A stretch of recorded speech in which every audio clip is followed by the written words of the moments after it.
UKLO 1 year masters. No IELTS required up to 5 years visa. High visa success rate. ఇప్పుడు political గా వెళ్తే మనకు హైదరాబాద్ లో చాలా హల్చల్ లేపుతున్న విషయం మాత్రము హైడ్రా చాలా దూకుడు పెంచింది, తగ్గేదే లేదంటుంది కూడా.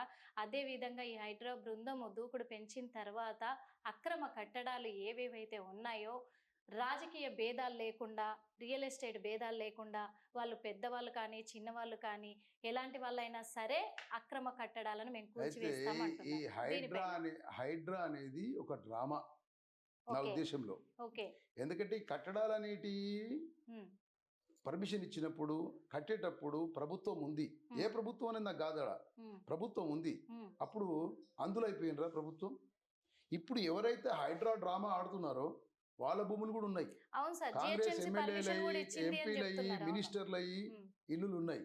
కానీ చట్టం అనేది హైడ్రా అనేది అందరికి సమభాగంగా ఆదర్శప్రాయంగా క్రమబద్ధీకరణ చేస్తే హైడ్రాకు మేమందరం సంతృప్తి మద్దతుగా పలుకుతాం. చేస్తదంటారా సమభాగంగా?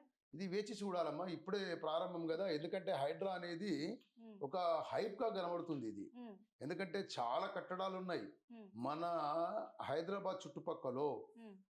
ఒక 60-70 చెరువులు ఉన్నాయి, కుంటలు ఉన్నాయి, బాగులు అంటే బాగ్ అంటే హిందీలో తోటలు.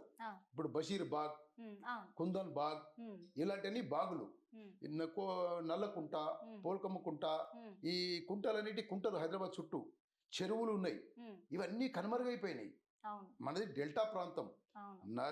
ఇప్పుడు మన కొండలు గుట్టల నుంచి వచ్చే వరదలన్నీ నిలిచిన వాటర్ నిలిచే వాటిని కుంటలు అంటారు, ప్రవహించే వాటిని చెరువులు అంటారు, సుదీర్ఘం ప్రయాణించే వాటిని నదులు అంటారు.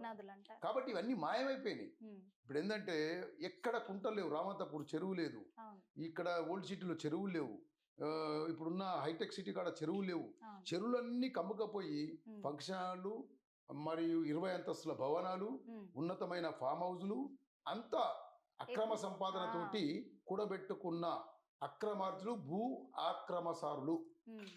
అవును సార్, దీనివల్లే కాలుష్యం కూడా పెరిగిపోయింది ఎక్కువ హైదరాబాద్ నగరంలో. ఇంకొకటి ఏంటంటే ఇప్పుడు ఈ హైడ్రాకి సంబంధించి sir Janwada farm house KTR గారేమో నాది కాదు నా ఫ్రెండ్ది, ఇది నేను లీజుకి తీసుకున్నాను అని చెప్తున్నారు. కానీ కాదు కేటీఆర్ది, అంటే ఒక నాలా పైన నిర్మించారు, దీన్ని హైడ్రా కూల్చివేసే ప్రయత్నంలో ఉంది. ఇంకొకటి మరి ఫాతిమా కాలేజ్ ఉంది ఓవైసీ, మరి ఓవైసీని టచ్ చేయాలి అంటే భయపడుతుందా గవర్నమెంట్ అని? ప్రభుత్వం అనేది నిక్షేపంగా ఎవరి భేదాభిప్రాయం లేకుండా ఫస్ట్ స్వ పార్టీ వాళ్ళని కొలగొట్టాలి.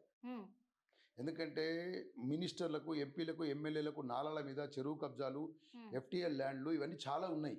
ఫస్ట్ వాళ్ళకి కూలగొట్టిన తర్వాత వేరే వాళ్ళ దగ్గరికి వెళ్ళాలి. ఓవైసీది మాత్రము చెరువులోనే కట్టాడు, మనం అందరం చూస్తున్నాం. ఏమన్నంటే దానికి ఒకటి ఏంటంటే ప్రజల కోసం, బీదవారి కోసం. ఇవన్నీ అబద్ధాలు. భూ ఆక్రమణదారులు ఆక్రమణదారుడే. చెరువు పరివాహక ప్రాంతాన్ని ఆక్రమించేవాడు నిజంగా హైడ్రా అనేది ఖచ్చితంగా చర్య తీసుకోవాలి. అప్పుడు అదో అభినందనించమవుతుంది. ఇదేదో హైడ్రా డ్రామాగా మాత్రం కావద్దని నేను కోరుకుంటున్నా. ఇంకొకటి ఏంటంటే ఇప్పుడు ఓవైసీని టచ్ చేయడానికి గత ప్రభుత్వం ఉన్నప్పుడు కూడా ప్రయత్నాలు చేసింది, చేయలేదని కాదు, కానీ మళ్ళీ వెనుదిరిగింది. మరి ఇప్పుడున్న ప్రభుత్వము మరి నిజంగా ఒకవేళ అది అక్రమ కట్టడం అయితే ఓవైసీని ఢీకొట్టి మరి కూల్చివేయగలుగుతుందంటారా? Wait and see. ఎందుకంటే ప్రతి ప్రభుత్వం, ప్రతి రాజకీయ పార్టీ ఓట్ల కోసం తాపత్రయపడే పార్టీలు. ఇదేంటంటే ఇప్పుడు ఓవైసీ మీద నిజంగా ఎన్నో అక్రమ కట్టడాలు ఉన్నాయి, అవన్నీ కూల్చివేసినట్టయితే నిజంగా మంచి పేరు వస్తుంది రేవంత్ రెడ్డి గారికి. ఒకవేళ ఏదైనా వెనకడికి వేసినా అనుకో ఉన్న పేరు పోతుంది. కాబట్టి ఎటువంటి భేదాలు లేకుండా అందరికీ ఒకటే విధంగా హైడ్రా చేస్తానని నమ్ముతున్నాను. దుర్గం చెరువు దగ్గర ఇప్పుడు చాలా వరకు కూడా దాదాపు 39 ఎకరాల భూమిలో కూడా కబ్జా చేసుకున్నారు, అందరు కట్టుకున్నారు అక్కడ అనేది ఉంది. అక్కడ చూసుకున్నట్లయితే ముఖ్యమంత్రి రేవంత్ రెడ్డి గారి సోదరుడి ఇల్లు కూడా అక్కడే ఉంది. మరి అది కూడా అక్రమ నిర్మాణం అని చెప్పేసి ఇప్పుడు వీళ్ళు నోటీసులు ఇవ్వడం జరిగింది హైడ్రా. కానీ తను మాత్రము నిజంగా ఇది అక్రమ నిర్మాణం అని తెలిస్తే నేను ఖాళీ చేస్తాను, కానీ నేను జెన్యూన్ గా కొన్నాను అంటారు. దానిపైన మీ అభిప్రాయం? ఓవైసీ కూడా అదే మాట అంటున్నాడు. ప్రతి అక్రమదారుడు ఇదే మాట అంటారు. ఎందుకంటే వాళ్ళకి తెలుసు ఎఫ్టీఎల్ ల్యాండ్, నదీ పరివాహక ప్రాంతము, ఇది కబ్జా ల్యాండ్ అని తెలుసు.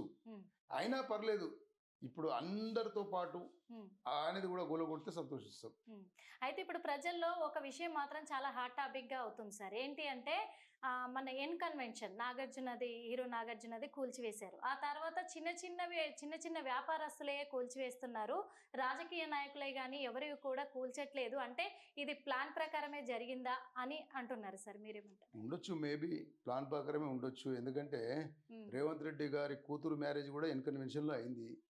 అప్పుడేమో అంతకుముందు కూడా ప్రతిపక్షంలో ఉన్నప్పుడు రేవంత్ రెడ్డి గారు ఎన్ కన్వెన్షన్ కూలగొట్టాలని మాట మీద నిలబడ్డాడు. అది హర్షించదగ్గ విషయమే. హీరో కానీ, రాజకీయ నాయకుడు కానీ, బడా వ్యాపారి కానీ, ఎవరైనా కానీ న్యాయమే, చట్టమే ఉంటుంది.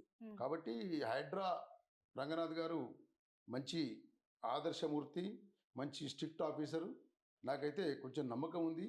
ఎందుకంటే ఇవన్నీ కూల్చివేతలు తీసేస్తే పర్యావరణం కూడా రక్షించిన వాళ్ళైతాం, మన పూర్వ పరంపర ఆస్తులను కూడా కాపాడుకున్న వాళ్ళం అవుతాం, ప్రభుత్వ భూములను రక్షించే వాళ్ళం అవుతాం. హిట్ టీవీ యాప్ ని డౌన్లోడ్ చేసుకోండి. ఇందులో short news, live news, entertainment movies అన్ని అవైలబుల్ గా ఉన్నాయి. Please download Hit TV app. Hit TV app hit TV యాప్ని ఫ్రీగా డౌన్లోడ్ చేసుకోండి.